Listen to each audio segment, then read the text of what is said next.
আগামী জাতীয় সংসদ নির্বাচন নিয়ে রাজনৈতিক দলগুলোর মধ্যে অনৈক্য দেখা দিয়েছে। সংসদ নির্বাচনের দিনক্ষণ চূড়ান্ত না হলেও নির্বাচন নিয়ে রাজনৈতিক বিতর্ক এবং অনৈক্যর খবর পাওয়া গেছে। হঠাৎ করে নির্বাচন ইস্যুতে রাজনৈতিক দলগুলোর মধ্যে দূরত্ব তৈরি হয়েছে। নির্বাচনের আগে একটির পর একটি ইস্যুকে সামনে আনা হচ্ছে। আগামী ফেব্রুয়ারি এপ্রিলের মধ্যে নির্বাচন হবে কিনা সে বিষয়ে স্পষ্ট কোনো ধারণা পাওয়া যাচ্ছে না, বরং রাজনীতির মাঠ পরস্পর বিরোধী বক্তব্যে সরগরম রাখা হচ্ছে। কুড়িগ্রাম ও বগুড়ায় এনসিপির পদযাত্রায় দলটির আহ্বায়ক নাহিদ ইসলাম বলেছেন, আওয়ামী লীগের বিচার, প্রয়োজনীয় সংস্কার এবং তারপর নির্বাচনের আয়োজন করতে হবে। জাতীয় নির্বাচনের আগে গণপরিষদের নির্বাচনের মধ্য দিয়ে নতুন সংবিধান প্রণয়নের দাবিও তুলেছেন Nahid Islam.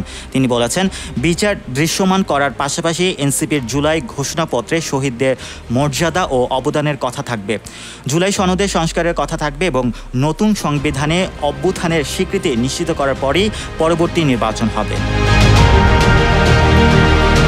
Mohammad Rasel, news 21 news desk.